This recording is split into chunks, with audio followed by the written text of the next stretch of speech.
উঠে আসলো দিনের বাছাই করা সেরা বড় খবরগুলি। প্রথমে একবার শিরোনামগুলি শুনে নেওয়া যাক। ঠুসে দেব বলেছিলেন শুভেন্দুকে, এবার দিলেন আরও সাংঘাতিক হুমকি। হুমায়ুনকে থামাতে নাজেহাল তৃণমূল। আবেদন মঞ্জুর, ১.৫ মাস পর আরজিকর মামলা উঠলেই বড় নির্দেশ দিয়ে দিল সুপ্রিম কোর্ট। তোলপাড় বিশ্বজুড়ে ভারতের বিরাট দাপট। ২১ দেশের সর্বোচ্চ সম্মান মোদির ঝুলিতে।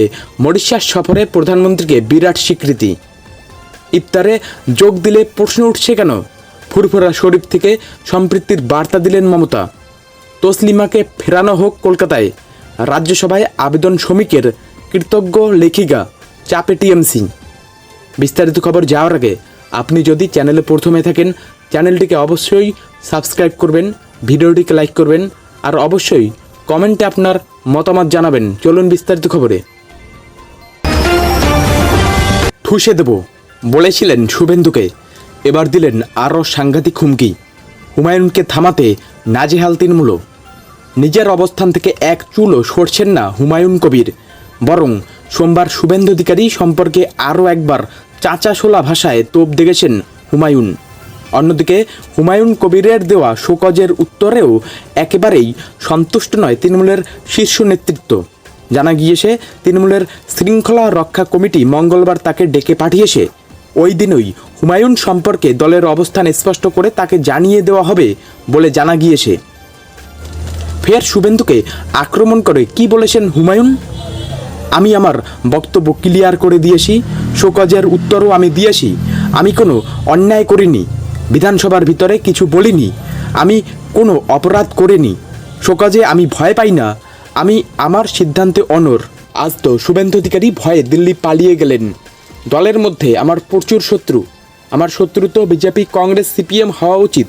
দুঃখের বিষয়, আজকের দিনে কংগ্রেস, সিপিএম, বিজেপিতে আমার যা শত্রু আছে তার চেয়ে বেশি শত্রু আছে তৃণমূলেই। এরপরেই বিরোধী দলনেতাকে কার্যত হুঁশিয়ারি দিয়ে তিনি বলেন, মুর্শিদাবাদে ওর অর্থাৎ শুভেন্দু অধিকারীর গাড়ির চাকা আমি ঘুরতে দেব না। অধীর চৌধুরীকে আমি 2.5 ঘন্টা আটকে রেখেছিলাম, তখন উনি রেলের প্রতিমন্ত্রী। মুখ্যমন্ত্রী ফোন করায় তারপর ছেড়েছি। এক্ষেত্রেও আমি দেখব কি করে ঢোকে। আমার জেলার কোনো নেতা শুভেন্দু অধিকারীর সঙ্গে গোপনে যোগাযোগ রাখে। আমার জেলা সভাপতি অপূর্ব সরকারের সঙ্গে শুভেন্দুর ভাইয়ের সরাসরি সম্পর্ক আছে। রাজ্য নেতারা চাইলে আমি প্রমাণ করে দেব।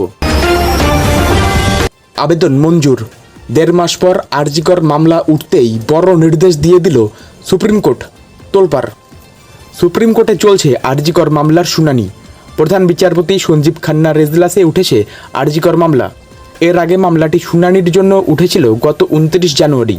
প্রায় 1.5 মাস পর আজ ফের মামলাটি উঠতেই বড় নির্দেশ দিয়ে দিল শীর্ষ আদালত।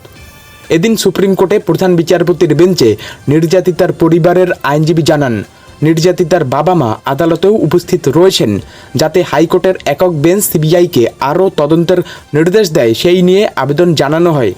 প্রধান বিচারপতি জানিয়ে দিলেন, আমরা এই নিয়ে কোনো মন্তব্য করব না। হাইকোর্টের একক বেঞ্চ এই মামলা শুনতে পারে। আদালতে তিলোত্তমার মা বাবার আবেদন ছিল, সুপ্রিম কোর্টের শুনানি হলে বারবার দিল্লি যাওয়া তাদের জন্য অসুবিধার, তাই কলকাতা হাইকোর্টে শুনানি হলে তা তাদের জন্য অনেক সহজ হবে। নির্যাতিতার পরিবারের আবেদনের প্রেক্ষিতে কলকাতা হাইকোর্টের একক বেঞ্চ আবেদন শুনতে পারবে বলে জানালো সুপ্রিম কোর্ট। বিশ্বজুড়ে ভারতের বিরাট দাপট। 21 দেশের সর্বোচ্চ সম্মান মোদির ঝুলিতে। মরিশাস সফরে প্রধানমন্ত্রীকে বিরাট স্বীকৃতি। মরিশাস সফরে গিয়ে বিশেষ সম্মান পেলেন প্রধানমন্ত্রী নরেন্দ্র মোদী।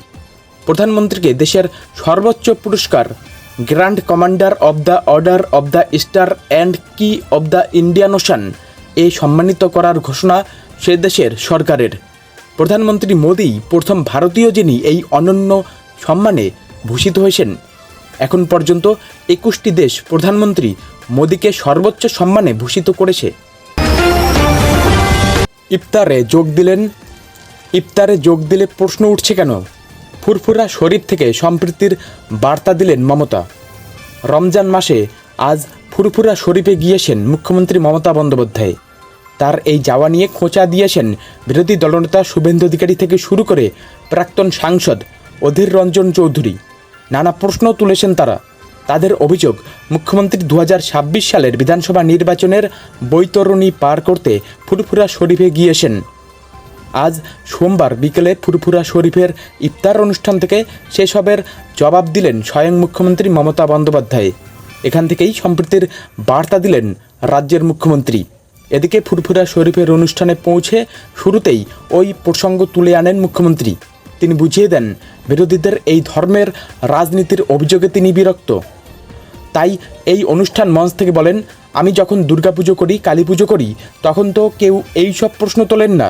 তাহলে ইফতারে যোগ দিলে এমন প্রশ্ন উঠছে কেন? সম্প্রীতি, শান্তি, ঐক্যই আমাদের বার্তা। তবে তারপরই হুগলিতে একটি পলিটেকনিক কলেজ এবং 100 বেডের একটি হাসপাতাল আবু বকরের নামে হবে বলে জানিয়ে দেন মুখ্যমন্ত্রী। তসলিমাকে ফেরানো হোক কলকাতায়। রাজ্যসভায় আবেদন শ্রমিকের, কৃতজ্ঞ লেখিকা, চাপে টিএমসি। তসলিমা নাসরিন, তাকে পশ্চিমবঙ্গে ফেরাতে চেয়ে বক্তব্য রাখলেন বিজেপির রাজ্যসভার সাংসদ শ্রমিক ভট্টাচার্য। তিনি বলেছেন, পরিস্থিতির জেরে বাধ্য হয়ে তসলিমা নাসরিন বাংলাদেশ ত্যাগ করেছিলেন। তিনি কলকাতায় আসেন, আর সেই সময় তৎকালীন এক কংগ্রেস নেতা তার বিরোধিতা করেছিলেন। সেই সময় কংগ্রেস তাকে বহিষ্কার করেছিলেন। এরপর তৃণমূল তাকে নিয়ে নেয়। এরপর পরিস্থিতির জেরে তসলিমা কলকাতা ছাড়তে বাধ্য হন। এরপর অত্যন্ত আবেগের সঙ্গে শ্রমিক বলেন, তসলিমার কাছে কলকাতা প্রাণের শহর। তিনি কলকাতায় ফিরে আসতে চান, বাংলায় কথা বলতে চান, বাংলায় কবিতা লিখতে চান, বাংলায় ছন্দ প্রগতিশীলতার আড়ালে চূড়ান্ত তোষণ, মৌলবাদের কাছে আত্মসমর্পণের দিন শেষ হোক, তসলিমার প্রত্যাবর্তন হোক, রাজ্যসভায় জানিয়েছেন শ্রমিক ভট্টাচার্য।